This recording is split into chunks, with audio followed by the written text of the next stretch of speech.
Hey BookTube, thank you for 1K. I will be doing a live video later on in the week, kind of celebrating it, but I didn't want to start this video without saying thank you to each and every one of you that watches and subscribes to this channel. What a great accomplishment it is.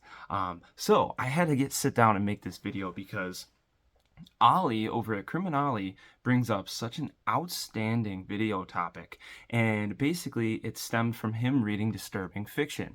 So he created a video, why read disturbing books, and this is kind of my response because I thought he knocked it out of the park. And every single thing he says, I agree with wholeheartedly in it. I just really wanted to make a video kind of explaining why I personally read a lot of disturbing fiction. I've kind of become known for it over on Book Talk and everything. I've read pretty much everything I can get my hands on for that. And I think that I actually made bullet points. So if I look down, I'm actually going to try to be more structured here on BookTube because we know that I can be long-winded. But I would say that that kind of stems from trying to always one-up myself with the books that I've read. Can I find the most disturbing book that's been written? Can I push my own limits and find that thing that really just makes me throw up my hands and say, this is the most disturbing thing I've ever read?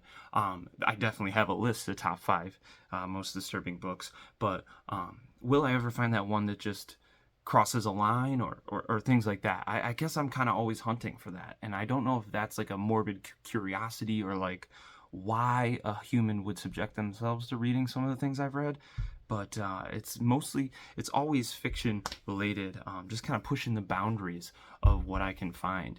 And I think that stems kind of from, as a child, I seen 9/11 happen right in front of me, and I don't like to point say that it's because of this, but I just think that I grew up in this generation with social media and with the news and just horrible things always happening around me, and being able to see it at all times, whether it's the evening news or if it's on your phones and things like that. That's just my generation, and I think that we're desensitized to seeing horrific things. And I don't know if that's just millennials in general or what. I feel like there could be a case study done there. And I think in turn, there being such horrible things happening in the world, and now that I have kids in it and things like that, I've noticed now I've been diagnosed with a stress and anxiety disorder. So I have my own little mental health things that I deal with on a regular basis. And I think that it's almost cathartic to read other people that make me feel, or books that make me feel like I'm not alone in these feelings of anxiety and sadness and things like that. So, which I'm doing pretty good. We're fine. But I do deal with it every day. High blood pressure, high heart rates, and just being stressed and anxious all the time. So I do think that mental health plays a huge role in what we read and the types of fiction that we go after. Like if I'm kind of in a depressive mood, I'll read a fantasy book. If I'm doing pretty good, but I'm dealing with stress and anxiety and I just want to go, and my ADHD is going a little crazy, yeah, I love reading disturbing books, and I don't know why that is. It's got to be a combination of all of the above. He brings up in his video the primal search, that primal feeling that humans have to feel fear, to be afraid. I am weird in the fact that when I read a book, I don't really truly feel fear, like, oh my god, I can't sleep, I have to stay up all night. I don't truly feel that ever. And I feel like that's like arrogant to say, like a macho man, like I'm not scared of anything. I am most definitely scared of things. Movies affect me more as a media than books, if I'm being honest.